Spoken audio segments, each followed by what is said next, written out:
For 8 seasons, Shawn Kemp entertained numerous NBA fans while playing for the Seattle Supersonics. Then all of a sudden, prior to the start of the 1997-1998 NBA season, Shawn Kemp was traded to the Cleveland Cavaliers.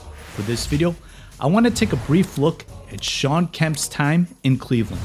So in short, Kemp requested a trade from Seattle because he felt undervalued and wanted to get paid.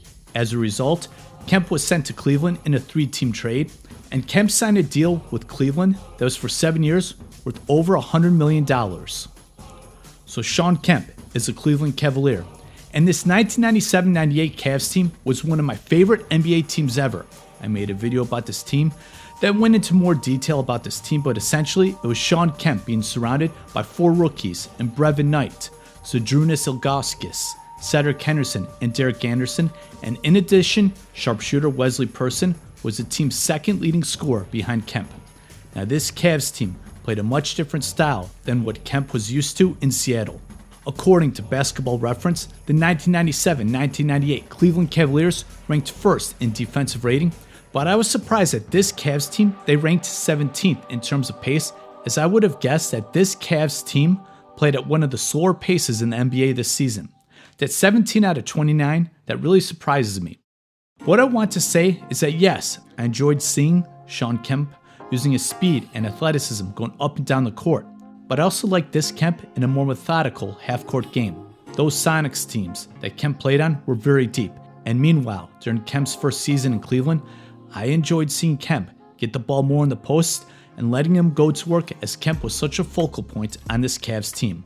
During the 97-98 NBA season, Kemp had a career high in terms of shot attempts per game, but surprisingly, I would have not have guessed this, but Kemp, he only shot 44% from the field. Nonetheless, Kemp, he averaged 18 points, 9 rebounds per game this season, and earned a 6th straight All-Star nod. But the Cavaliers, they lost in the first round to the Pacers. So I really enjoyed this Cavaliers team. Then for the 1998-1999 NBA season, there was a lockout, hence the NBA season would start extremely late, as regular season games would begin in February. And for this season, it was a blur to me, as so many games were quite compacted into a short period during this 50-game NBA season.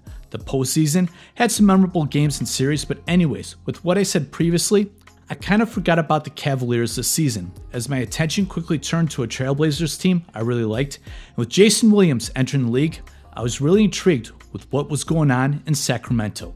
Nonetheless, what I really missed because of the lockout is that Shawn Kemp showed up to camp 35 pounds overweight. There were even some reports that Kemp's weight ballooned to over 300 pounds. In a Sports Illustrated article written by Matthew Schmidt, after mentioning that Kemp gained 35 extra pounds, the Rain Man told head coach Mike Fratello that he didn't think there would be basketball for the 98-99 season. On an episode of NBA TV's Open Court, Steve Kerr basically mentioned, and I'm paraphrasing this, but Kerr talked about the lockout had a negative effect on Kemp, as people needed the game and needed the structure of practicing and workouts. Furthermore, Kenny Smith said that it was surprising that weight was an issue for Kemp. And I just want to leave it at that, as I'm not going to get into the off-the-court issues. But despite all of that, Kemp, he did wind up averaging a career high 20.5 points per game to go along with 9.2 rebounds per game in 42 games for the 98-99 season. The Cavaliers did not make the playoffs, finishing with a 22-28 record.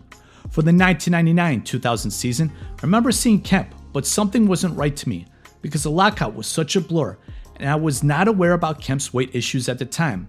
And I'm someone who is not good at determining if someone gained weight or lost weight, but to me, something was not right with Kemp. And that Cavs team during Kemp's first season in Cleveland was like a flash in the pan. Cleveland once again did not make the playoffs, finishing with a 32-50 record. So after his 3rd season with the Cleveland Cavaliers, Kemp was then traded to Portland. And this is when I really noticed that Kemp, he looked slow, overweight, and his athleticism was clearly not the same. Kemp's numbers decreased greatly. The only memory I have Kemp with the Trailblazers is him rubbing down Ruben Patterson's ankles or something like that and calling Patterson the Kobe stopper. After 2 seasons in Portland, Kemp would play 1 more season in Orlando and then call it a career. So back to the Sports Illustrated article by Matthew Schmidt, and I want to read the last 2 paragraphs in this article. People have amnesia about how incredible of a talent Kemp was, even in his Cavaliers tenure. No, he wasn't quite the same high flyer he was during his time with the Supersonics, but the fact that he managed to garner MVP votes in a year in which he added substantial weight, undesirable weight, to his frame is a testament to the abilities of Kemp. Kemp days with the Cavs were short, and they were unceremonious, but throughout his 3 years in Believe Land, there were sprinkles of what once was and what could have been. And I'll finish this by saying, no, I don't have amnesia about Kemp's talent, but I guess I have amnesia during Kemp's final 2 years in Cleveland. But Kemp's first season in Cleveland, I remember quite well. It was a fun team to follow. I enjoyed seeing Kemp carrying the Cavs, carry a team that had 4 rookies playing very meaningful minutes, along with Wesley Person. But while with Cleveland, when the lockout happened, Kemp was still in his prime at 29 years old. But weight became a problem for Kemp, and subsequently, a quick downfall for a player numerous NBA fans love to watch play. For me, my favorite season of Shawn Kemp's career was his first season in Cleveland, the 1997-1998 NBA season. Thank you so much for your interest in this video. I greatly appreciate it. Don't forget to like and subscribe. And tell me, what were your memories of Shawn Kemp with the Cleveland Cavaliers? Thank you so much once again, and thank you so much for all the support.